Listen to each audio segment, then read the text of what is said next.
Hey guys, it's Kat with Kat's Crazy Life. I want you to meet a friend of mine. This is Rich Stewart, a local San Diego sculptor. Hey Rich, how you doing? Hey, Kat. Welcome to my studio. It's actually shared with Nicole Deline, who's a fabricator and artist. And I'm going to show folks around here today. We're going to go through some of the sculpture in different stages of hopefully being finished. And then we'll go over a few of the tools and just, I don't know, show folks around. Yeah, mostly just trying to get through COVID with a lot of fire. Nice! I like fire. So the pieces here, I guess if we start sort of over to the left, these are two of Nicole's tall, skinny sculptures. And then the arm on the ground is her arm. And the white plaster figure is hers as well. And then as we scan around, most of the pieces are mine. I work in sort of two basic themes. One theme is Manifest Destiny, which is shorthand for Andrew Jackson shitting on Native Americans and teaching other people to shit on Native Americans. Kind of pushing folks off their lands towards the West. And in many, many ways, it's very, very similar. Building of the railroads and that whole forced West and the killing of the bison. Very similar to Joseph Conrad's Heart of Darkness being lived out in the United States rather than the rivers through Africa, which in more contemporary terms, Apocalypse Now. Apocalypse Now is based on Joseph Conrad's Heart of Darkness. So you'll see a general theme here of stuff that comes from sort of Native Americans and the late 1800s West, mixed together, trying to push that theme forward. There are a few sort of exceptions. So this piece right here, which is called Swinging Dick, is a gallows, and it does reference that period of the West. But at the same time, it's maybe kind of a little bit of political about certain folks today as well, and how they swing their power around as if they had a big dick.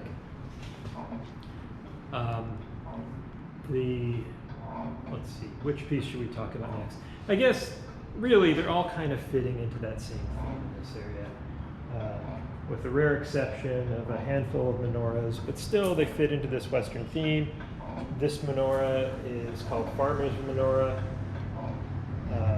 kind of a brief foray into Judaism in the sort of founding of the West. I guess we can go now sort of through the studio a little bit further.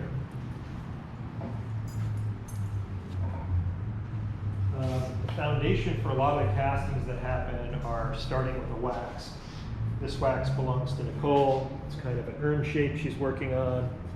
Eventually we build a mold over the wax, melt the wax out of the mold, get some sort of metal shit ton hot, iron, bronze, or aluminum, pour it into that heated mold, and if we're lucky, the piece comes out. If we're unlucky, or if I made the mold, it probably explodes, people get hurt, bad shit like that.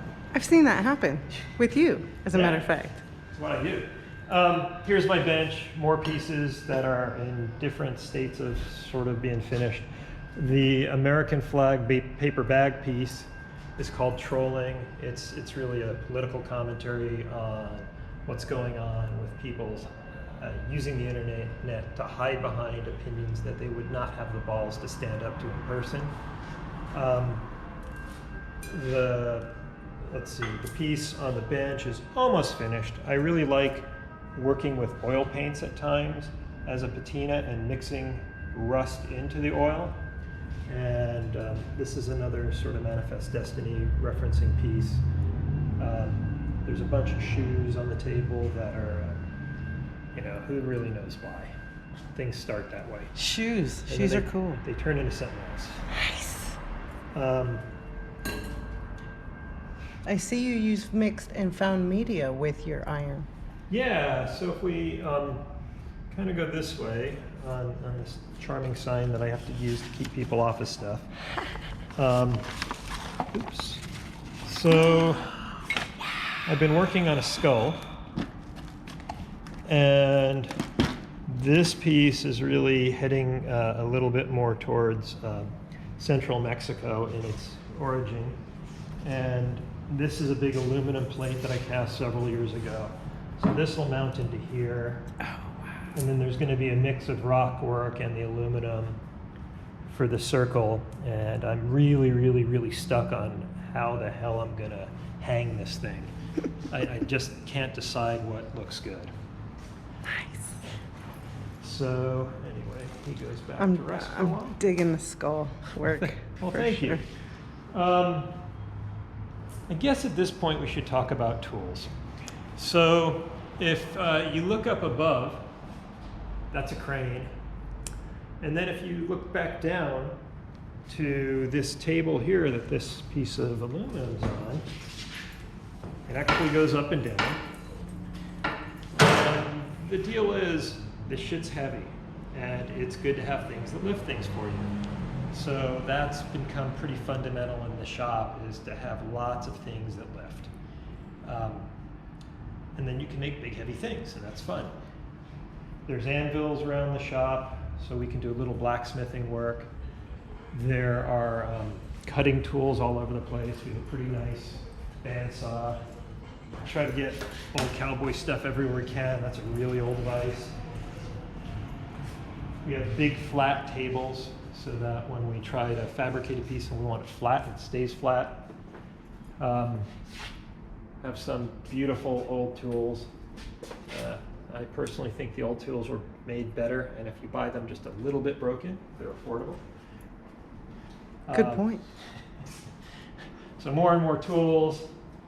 This thing is a slurry mixer, so when it's running, it has this goo, and you dip the wax in here, and you put layers and layers of a ceramic shell mix on top, and eventually you build a big, heavy-duty shell around the wax, and then you melt it out, and I can show you the tool that melts the shells.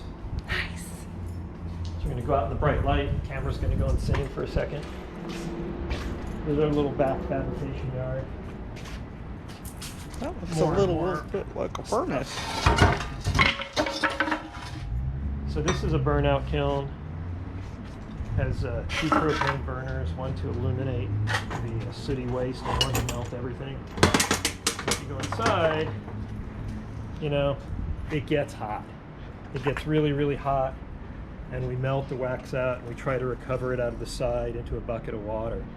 There's a little side thing over here. I don't know if you're able to get that, Kathy. And usually we have a bucket of water under that. And this little guy here is a ceramic shell. So this is a mold over a styrofoam cup, because I wanted a styrofoam cup and ironed, because that's a thing.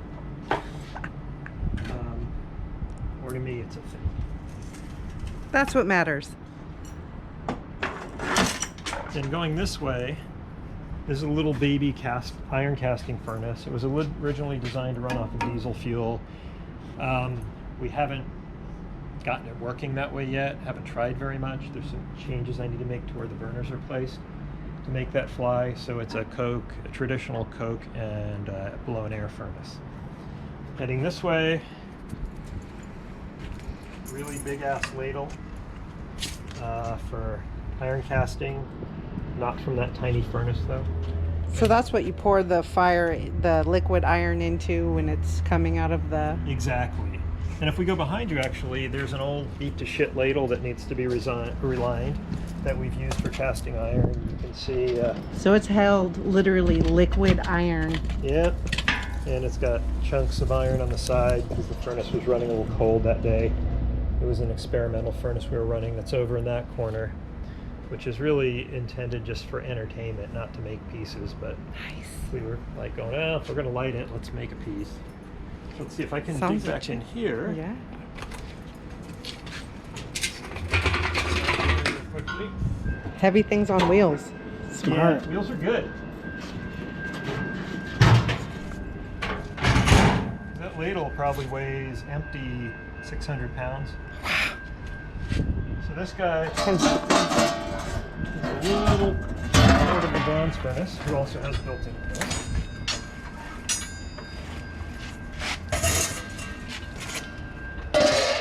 and he's all ready to travel. He's got all his little pieces here.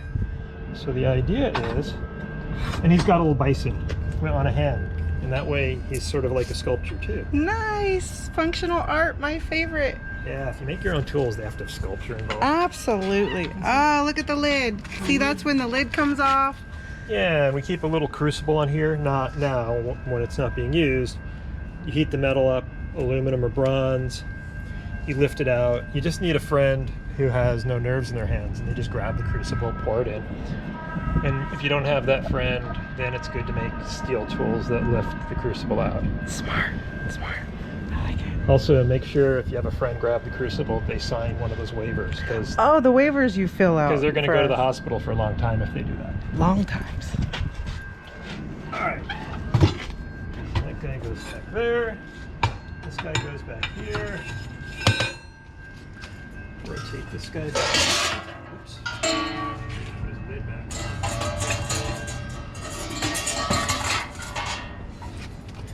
Back here. What else to say? I mean, I can talk about this performance furnace, which will never be run in San Diego County or the state of California. At all. At all. Yeah, because that's not cool. So this guy pours metal out of 3 sides, the other one's around the back. The top is replaceable, this top 2/3, and it can lift off the legs. So it's designed to do a couple things. One thing is just to stand there and spill iron out of 3 sides, because that kind of looks good. At night, it's very pretty. The other thing it can do is you can remove it from the legs while it's running, strap it down onto essentially a spin art table. So if you happen to have a spin art table that's about 3 feet across, that runs off a 700 rotations per minute, 3/4 horse drill press motor, you can spin it up and spit the metal back out the top of the furnace. And then it's got these hooks here, Yeah. so that you can also lift it off the legs and hang it from something while all 3 guys are pouring iron. Literally Yeah, liquid. they're all coming to the spouts. You get a little push, it's like a liquid iron pendulum. Nice. But, you know, we'll see. All it's ever done so far is filled a couple little molds. Not really sure. Well, what else you want to cover? So what I'd like to ask is, can people take classes I know that I've worked with you on a couple of iron pours, about 7, and I started by taking some mold making classes. Is there maybe a website that everyone can get a hold of you at? Yeah, if people send me a note at rich@art-hell.com, ART-HELL.com, Which will include. I'll add them onto the mail list, and the mail list gets sort of a quarterly update on what's going on, and the invitations for when we're doing some sort of a pour event or casting event go out through that list as well. Wonderful. Yeah, and I always want to see more people out there. It's a fun time, you know, kind of a bonding through fire experience. Literally, it's dangerous art. It's Dangerous, pretty but we amazing. try to stay safe. Yes, we definitely safety first. I give a Safety talk at the first. beginning to see who I can scare away, and after I've scared away the people that want to be scared away, Right. then we are as safe as we can be. I love it. Well, Rich, I really, really appreciate you taking me on a tour of your lovely studio, dangerous studio, and I look forward to seeing you on the next video. Well, thanks. Thanks for doing this. I really appreciate you coming out to the shop. Wonderful. Over and out.